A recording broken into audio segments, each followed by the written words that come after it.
You might still remember the feeling of your first win. It wasn't a huge sum, maybe just enough for a few nice meals or a piece of clothing you'd been eyeing for a long time.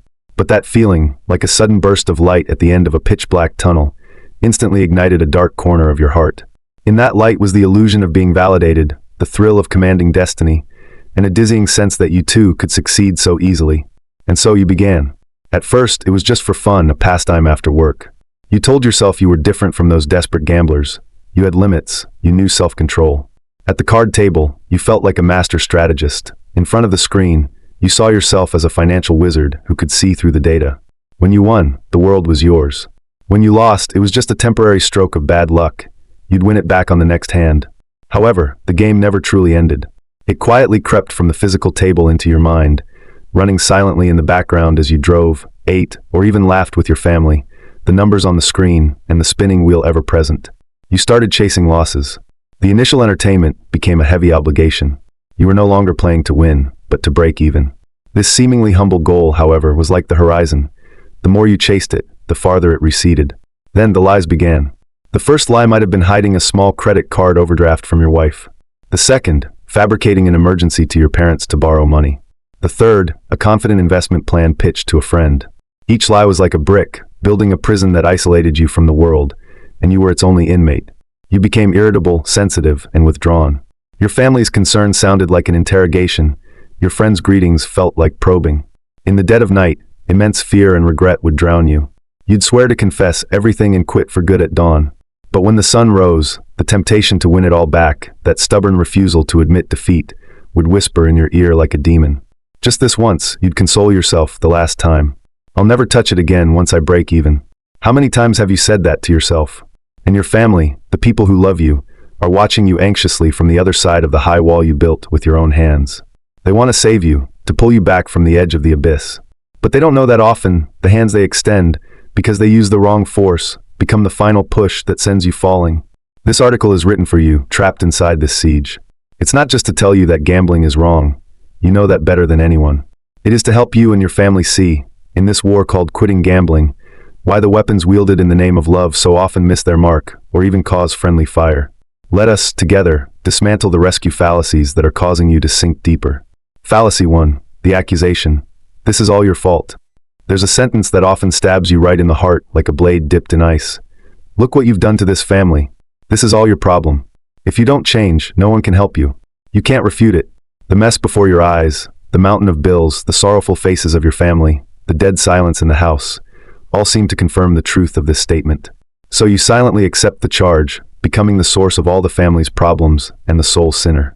When a person is collectively defined by their family as the problem, what they experience is not just blame, but a stripping of their identity. You are no longer a husband, a son, a father. Your only identity becomes the gambler. This label creates immense shame and guilt, and these two emotions are precisely the best fuel for gambling. Shame makes you want to hide, preventing you from forming genuine connections. You dare not look into your family's eyes, because they are filled with disappointment and resentment. You dare not contact friends, because you're afraid they'll find out about your plight. This extreme isolation leaves you with only one entity to communicate with, the anonymous, non-judgmental world of gambling. There, you don't need to pretend, you just need to place a bet. Guilt, on the other hand, breeds a self-punishing mentality.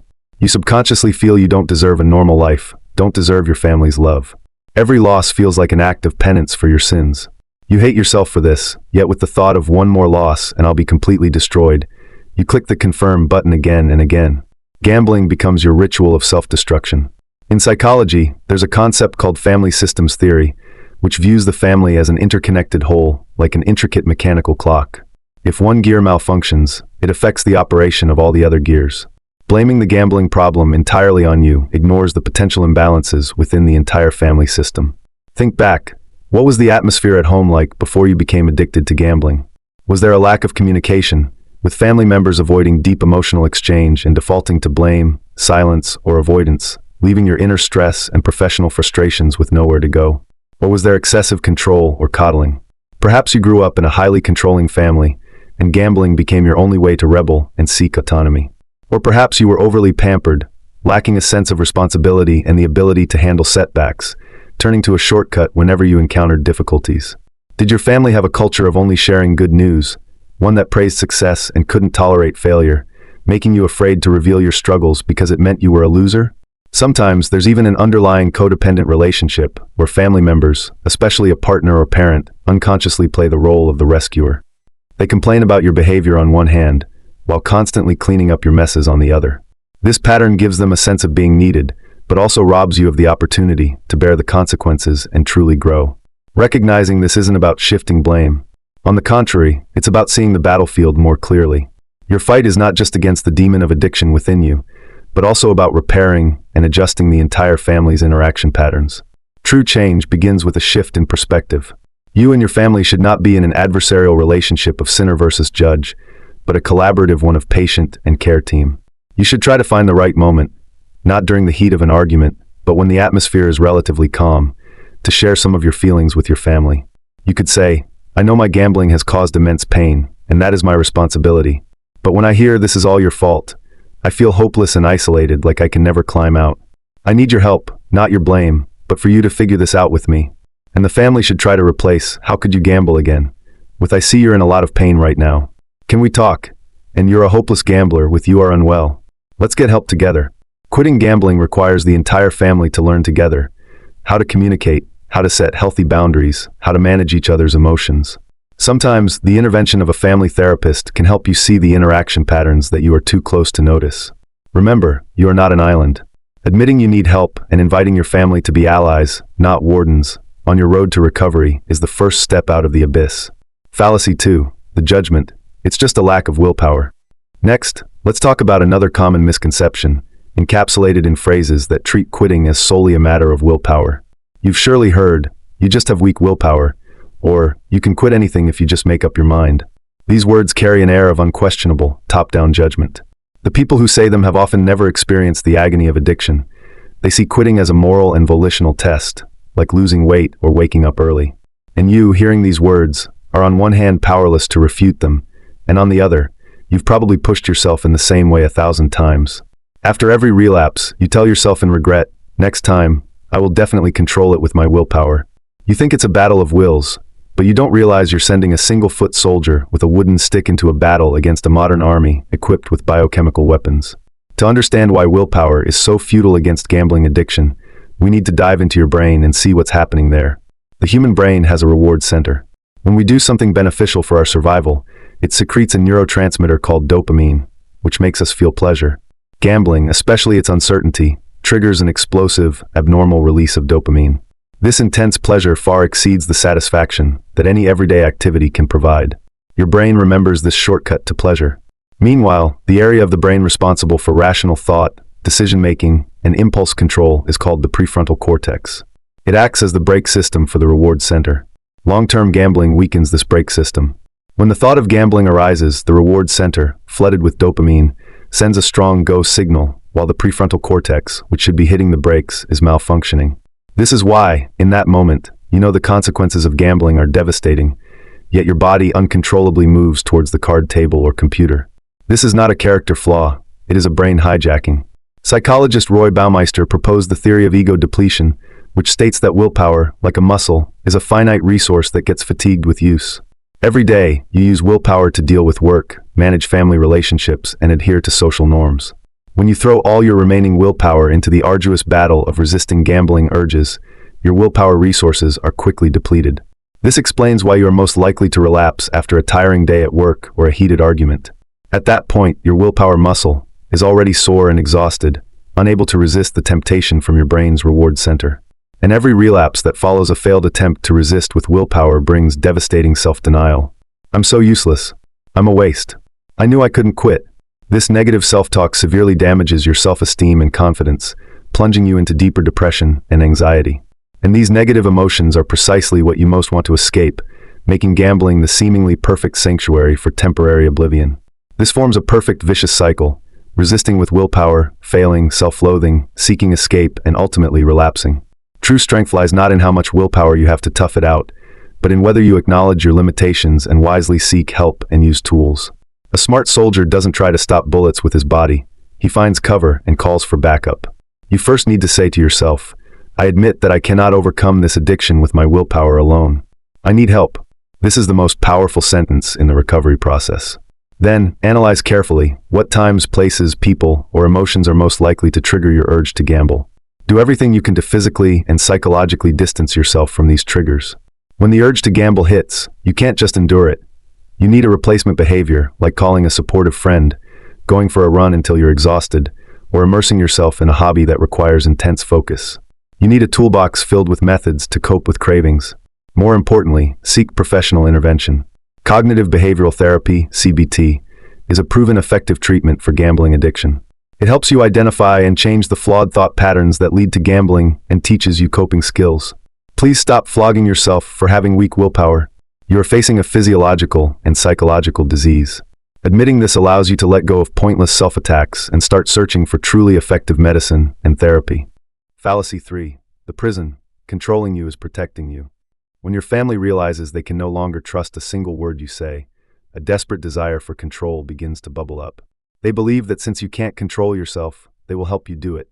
And so, the once warm home transforms into an airtight prison built of love. Your phone is checked at any moment. Your computer's browse history must be cleared daily. You can't have extra cash in your wallet. Every expense needs to be reported and explained. If you're half an hour late coming home from work, you're met with a barrage of questioning phone calls. Your family's concern becomes a pair of eyes watching you at all times, leaving you nowhere to hide. They think this is protection, but they don't know that this protection is suffocating the last sliver of possibility for your recovery. As a gambler, your heart is already full of conflict, vulnerability, and insecurity. You long to be understood, yet you're terrified of being seen through. When this 24/7 surveillance descends, it doesn't bring you a sense of security, but a tremendous feeling of suffocation and humiliation. The surveillance itself is a powerful signal that says, "We don't trust you."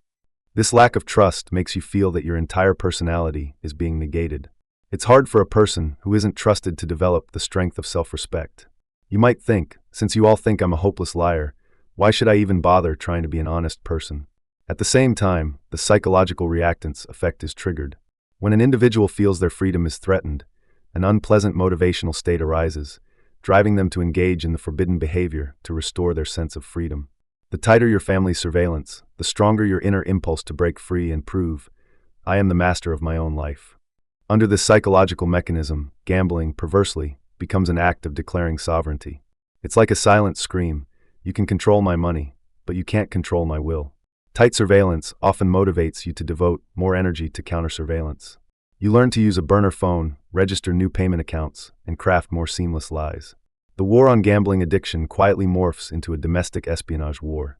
You and your family are both exhausted, while the real enemy, the addiction, watches this internal conflict and grows stronger. When your family takes over your finances and movements completely, an invisible consequence occurs. The responsibility for quitting shifts from your shoulders to theirs. You start to feel that your success in quitting depends on how well they monitor you. "If I relapse, it's because you didn't watch me closely enough." This mindset is extremely dangerous. It turns you from an active agent of your recovery into a passive object waiting to be saved. You lose the motivation to be responsible for your own actions because it seems like your family will always be there to intercept the consequences. True recovery stems from internal awakening and the assumption of responsibility. You need to personally experience the benefits of not gambling, and you also need to bear the direct consequences of gambling. All-encompassing surveillance robs you of the opportunity to learn and grow from both of these experiences. The only way to break the vicious cycle of surveillance and rebellion is to rebuild trust. This path is incredibly difficult and full of setbacks, but it is the only way to recovery. You should try active transparency. Don't wait for your family to check up on you. Report to them proactively. For example, with their consent, hand over management of your main bank account to them, keeping only a limited amount of cash or a low-limit digital payment account for daily expenses. This isn't passive surveillance. It's you actively surrendering the source of temptation to show your determination. At the same time, start small to accumulate trust. Come home on time, keep a tiny promise, honestly report your schedule for the day. Trust isn't built on grand pronouncements, but on countless small, consistent actions. The hardest but most crucial step is to be honest about your cravings. When you have a strong urge to gamble, try to confess to the family member or friend you trust most. Tell them, "I really want to gamble right now, and I need help." The power of this sentence is far greater than resisting silently alone. It not only gets you immediate support, but also proves to your family through action that you are willing to see them as allies, not enemies. Home should be a safe harbor after a storm, not another suffocating prison. Only when you no longer feel monitored, but supported, Will you have the courage to let down your guard and face your inner self? Fallacy 4. The bailout. Paying off the debt will fix everything. When collection calls blow up the home phone and menacing debt collectors show up at the door, your family, in a state of panic and despair, often makes what seems to be the most direct and effective decision. Sell the house, take out loans, dip into retirement funds, do whatever it takes to pay off your gambling debts. In that moment, looking at your family's aged faces and helpless eyes, you are filled with guilt. When all the debts are cleared, you feel a huge sense of relief, as if the sky is cleared. You swear to your family that this is absolutely the last time. Your family also breathes a sigh of relief, believing that without the pressure of debt, you can start over and quit for good. However, this cure, brewed with your family's blood and sweat, is very likely a poison that only quenches thirst temporarily. It alleviates the symptoms for a moment, but allows the root of the addiction to spread deeper and more quietly. There is a fundamental principle in behavioral psychology. A behavior that brings a reward will be reinforced. A behavior that brings a punishment will be weakened. What are the direct consequences of gambling? Losing money, being in debt, and the fear and despair of facing collections. These painful consequences should be the natural punishment that makes you feel aversion and fear towards gambling. Your family's act of paying off your debt removes this punishment. It sends an extremely dangerous signal to your subconscious. It's okay. No matter how much you lose, someone will always be there to bail you out. This moral hazard obliterates any sense of awe or fear you had for gambling. You might behave for a while after the debt is cleared, but when life's pressures return and the thought of gambling resurfaces, a voice deep inside will tell you, what's there to be afraid of? They filled that huge hole last time. This time I'll be careful, just play small, and quit as soon as I win. This thought is the poisonous fruit planted by your family's bailout. It makes you feel you have a safety net, thus emboldening you to take even greater risks. The debt that was paid off, instead of becoming your wake-up call, becomes the cushion for your next jump off the cliff. A gambler's psychology is very subtle. When you gamble with your own hard-earned money, every cent won or lost pulls at your heartstrings. But when you gamble with borrowed money, especially money you've managed to get after your family has cleared your debts, that money is already marked as not my own in your mental account. You develop a strange mentality of, well, this isn't my money anyway, so it's okay if I lose it. You gamble more frantically, more recklessly. The more debt your family pays off, the more numb you become to the value of money. This explains why many gamblers, after their family helps them once or twice, end up with debts that grow exponentially. They are no longer gambling with money, but with a consequence-free, hollow thrill. At the same time, a person's true growth often begins the moment they face the consequences of their own actions. Personally facing creditors, working to earn money to repay even a small portion of the debt. This process, though painful, allows you to deeply feel the weight of your actions and thus build a real sense of responsibility. The family's act of taking care of everything robs you of this opportunity for a baptism by fire. You are like a child who never grows up.